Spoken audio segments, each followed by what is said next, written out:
Salam Pancasila. Kita jumpa lagi di Tropol, Teropong Politik, meneropong hiruk pikuk isu-isu politik dan masalah-masalah sosial dari suasana desa yang asri. Ya, teman-teman Tropol, 2 minggu tepat Tropol mengudara dan mengupload video sekitar 29 video dan sudah mendapatkan viewers sekitar 20.600 dan 300 komentar. Dan Tropol sengaja untuk mengupload video bervariasi. Ya, ada yang dalam bentuk sedikit nyinyir, ada dalam bentuk kritik, lalu kemudian ada yang berpihak pada Prabowo, ada yang berpihak pada Jokowi, ada yang berpihak pada Ganjar, PDIP, dan lain-lain sebagainya. Dan berdasarkan hasil ini kemudian Tropol mencoba menganalisis bahwa dari 29 video yang diupload oleh Tropol dan yang paling ratingnya tinggi adalah jenis video yang nyinyir. Ya, itu yang Tropol lihat. Lalu kemudian dari semua komentar yang masuk, yaitu sekitar 300 komentar, maka 90% juga itu adalah komentar yang menyerang dan itu nyinyir terhadap Tropol.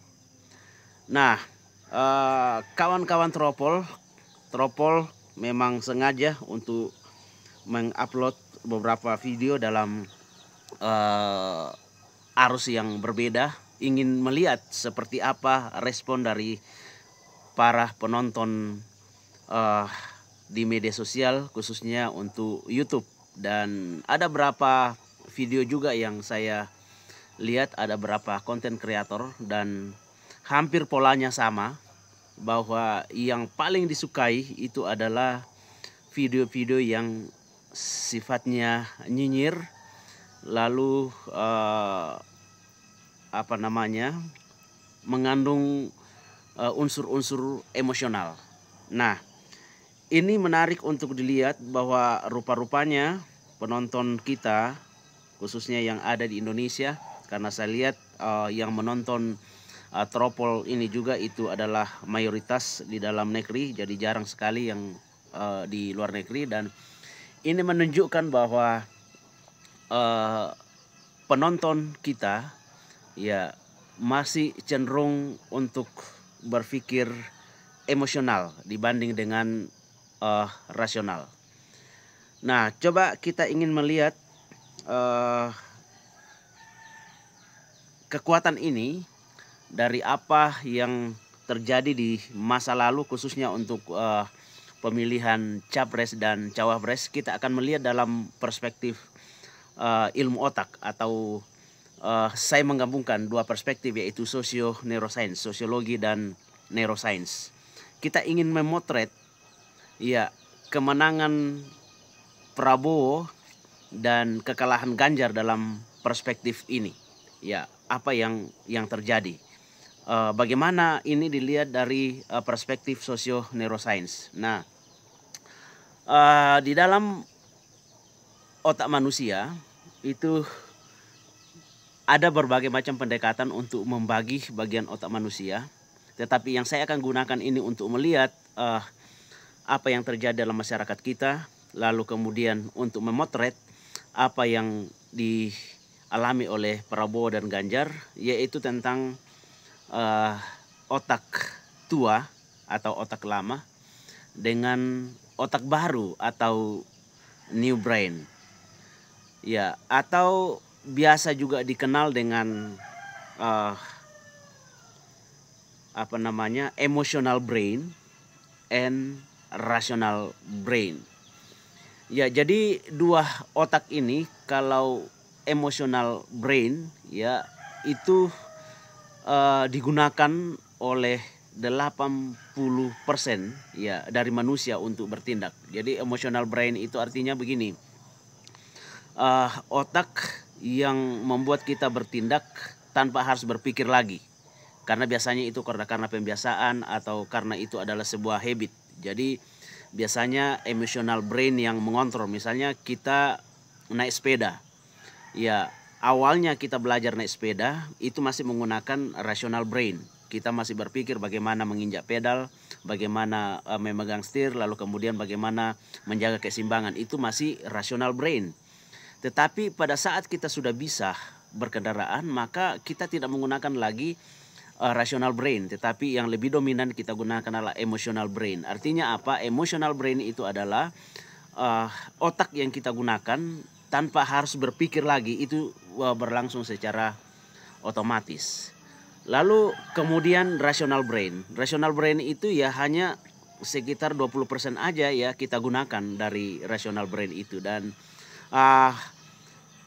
besar kecilnya rational brain itu kita digunakan itu tergantung dari tingkat pengetahuan seseorang. Jadi bukan pendidikan ya, tapi tingkat pengetahuan. Tapi biasanya pendidikan itu berkorelasi dengan pengetahuan. Nah, biasanya mereka yang dominan menggunakan emotional brain adalah mereka yang berpendidikan rendah. Ya, artinya daya pikirnya, daya nalarnya itu kurang. Dan biasanya mereka yang dituntun oleh emotional brain, mereka cenderung berpikir episodik atau berpikir saat ini. Contoh, misalnya kebutuhan-kebutuhan dasar itu yang selalu dipikirkan. Misalnya makan. Ya, orang emotional brain akan selalu berpikir apa yang saya akan makan hari ini. Lalu yang kedua tentang perlindungan atau kenyamanan. Bagaimana saya merasa aman atau kekuasaan. Ya, dia akan berpikir tentang bagaimana menguasai itu dalam hubungannya dengan kapital makan tadi supaya mereka bisa makan. Lalu yang ketiga itu masalah seksualitas. Biasanya yang selalu dipikirkan oleh emotional brain itu adalah masalah seksualitas. Melihat orang selalu berpikir bagaimana melampiaskan seksualitasnya dan lain sebagainya. Jadi ini adalah ciri orang-orang yang menggunakan otak emosional. Jadi selalu berpikir tentang apa hari ini atau cara berpikirnya episodik. Nah, kita tahu bahwa masyarakat Indonesia itu rata-rata pendidikannya, ya kalau di rata-rata tidak lulus kelas 2 SMP. Itu rata-rata dari pendidikan. Lalu kemudian kalau kita lihat bahwa hanya sekitar 15-20% masyarakat Indonesia itu berpendidikan sarjana. Nah, ini kita melihat apa yang terjadi bahwa Prabowo misalnya di dalam berkampanye, dia menyentuh hal yang paling dipikirkan oleh mereka yang emotional brain, yaitu persoalan makan dan perlindungan. Ya, dia menawarkan makanan gratis, dia menawarkan bantuan sosial. Sementara Ganjar itu berpikir di tataran rasional. Makanya kemudian kalau kita lihat dari peta pemilihan, Ganjar ini hanya mendapatkan suara 16%. Ya, itu kan korelasi dengan apa yang terjadi di dalam masyarakat kita, khususnya tentang pendidikan. Ya, Ganjar hanya berputar di masyarakat rasional, sementara Prabowo menyentuh ya otak emosional. Jadi mayoritas rakyat Indonesia ya tadi itu mungkin sekitar kalau dilihat dari segi pendidikan maka sekitar 80% sampai 85% masyarakat Indonesia itu ada di situ. Nah, Prabowo hadir ya menjanjikan, bahkan juga yang dilakukan oleh Jokowi di masa lalu ya. Jokowi itu adalah memenuhi hasrat dari mereka yang berpikir emosional. Ya, dia memberikan bantuan sosial, apalagi di masa-masa kampanye itu ya. kemudian bantuan sosial dan sebagainya.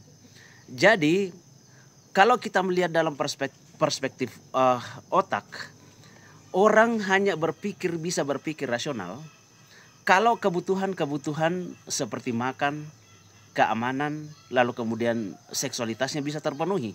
Dia akan bisa berpikir rasional kalau di situ, walaupun tidak semua yang terpenuhi ini, tetapi mayoritas otak rasional akan jalan kalau ini terpenuhi. Jadi karena itu belum terpenuhi ya, dan Ganjar misalnya ya, timnya Ganjar bergerak di otak rasional itu, maka dia menjadi kalah. Karena orang akan menjadi rasional kalau itu perutnya penuh, ya, keamanannya terpenuhi, ya, dia sejahtera, baru dia bisa berpikir rasional. Jadi orang yang berpikir emosional akan selalu mengabaikan situasi-situasi yang rasional, ya, untuk memenuhi kebutuhan-kebutuhannya. Bahkan mereka bisa mencuri, ya, kalau itu terjadi, ya, selama itu kebutuhan itu tidak terpenuhi, maka bodoh amat misalnya dengan moral, ya, peduli amat dengan hal-hal yang misalnya etika. Kalau itu masih dalam keadaan lapar, maka semua itu akan diabaikan. Nah, di sini Prabowo menyentuh hal itu, ya, dari program-program yang disampaikan. Dia akan memberikan makanan gratis, ya, dia akan memberikan bantuan gratis, lalu kemudian keamanan akan diperkuat dan sebagainya. Nah, ini yang keunggulan dari Prabowo dibandingkan dengan Ganjar, sehingga dia bisa menang, ya, di dalam pemilu yang lalu. Dan kita tahu ya, baru muncul ke publik bahwa ada seorang yang belajar tentang cognitive science, yaitu Prof. Stella, yang ada di balik think tank Prabowo, dan dia tahu ini, ya, pasti dia tahu bahwa masyarakat Indonesia itu ada di area emotional brain, sehingga kampanyenya itu menyentuh hal itu. Itulah sebabnya kenapa kemudian walaupun ya Prabowo bersama dengan Gibran itu dibombardir dengan persoalan masalah etika, masalah bodoh misalnya ya, masalah tidak punya program yang jelas dan sebagainya, masalah seksualitas dihantam dan sebagainya, itu tidak mempan. Ya, karena Prabowo dan Gibran menyentuh hal yang paling mendasar dari mereka yang mayoritas Indonesia, yang mayoritas dengan emotional brain. Karena tadi dari pendidikan yang rendah, sehingga masyarakat Indonesia akan cenderung bergerak dengan emotional brain. Dan yang paling mereka bahagia ketika itu terpenuhi adalah ketika kebutuhan-kebutuhan dasar seperti makan, rasa aman, kesejahteraan, bahagia dan sebagainya itu terpenuhi, maka kecenderungan itu akan menjadi preferensi untuk memilih seorang pemimpin. Dan jadi kalau mau ya demokrasi kita berjalan dengan baik, maka pendidikan harus ditingkatkan. Dan kalau situasi ini masih terjadi di 5 tahun yang akan datang, maka saya percaya bahwa siapapun yang menawarkan tentang persoalan dasar seperti makan, ya, kesehatan yang gratis, lalu kemudian rasa aman, maka itulah yang akan terpilih. Ya, karena itu teman-teman Teropol, ya, terima kasih sudah menonton. Salam Pancasila.